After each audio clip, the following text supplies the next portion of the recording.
Hello friends, this is Chetan. News ये है कि रिसेंटली इसराइल के एक हमले में 100 से ज़्यादा फिलिस्तीनियों की मौत हो गई और गाजा के स्वास्थ्य मंत्रालय की माने तो ये डाटा करीब 112 के पास है। यानी 112 लोगों की मौत हो चुकी है और 750 लोग घायल हैं।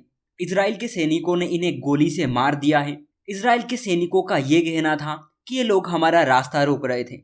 भारत ने भी इस घटना पर दुख जताते हुए ये कहा कि वो इस स्थिति से काफ़ी चिंतित हैं। फ्रेंड्स, अब तक करीब 30,000 से ज़्यादा लोगों की मौत हो चुकी है, जिसमें से 12,000 बच्चे थे। समझेंगे क्या है पूरी न्यूज़, आखिर वहां पर हुआ क्या था और भारत ने इस पर क्या कहा। इस समय गाजा में अकाल पड़ चुका है। खाने पीने के लिए लोग दर दर भटक रहे हैं और इसी बीच खाने पीने के टैंकर के इंतजार में फिलिस्तीन के लोगों ने आसपास भीड़ लगा ली और यहीं पर इजराइल की फोर्सेस भी थी और उन्होंने फिलिस्तीनियों पर गोली चला दी, जिसमें 112 लोग मारे गए और 750 लोग घायल हुए। इजराइल की तरफ से ये कहा गया कि ये लोग खाने के ट्रकों को लूट रहे थे और इन लोगों ने हमारे सामने एक सुरक्षा समस्या खड़ी कर दी थी और इसी धक्का मुक्की के चलते कुछ लोग घायल हो गए। अब कौन सही है कौन गलत है ये तो वहाँ के लोग और इजराइल की सेना ही जानती है। लेकिन इंडिया की बात करें तो हमारे विदेश मंत्रालय की तरफ से ये बयान निकल कर आया कि मानवीय सहायता के दौरान उत्तरी गाजा में लोगों की मौत से हम दुखी हैं।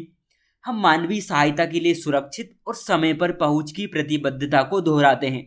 मतलब ये कि गाजा में ये जो गोलीबारी हुई है इससे भारत बहुत दुखी है।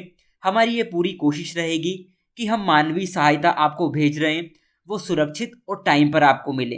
कुछ रिपोर्ट्स तो ऐसी भी हैं कि इससे पहले भारत ने 40 टन ह्यूमैनिटेरियन एड यानी मानवीय सहायता भेजी थी, जिसे वहां के लोगों को दी जानी थी, लेकिन पिछले कुछ हफ्तों में उन्हें मिली या नहीं मिली ये क्लियर नहीं है। विदेश मंत्रालय की ओर से ये भी कहा गया कि फिलिस्तीनी लोगों के साथ हमारा जुड़ाव है।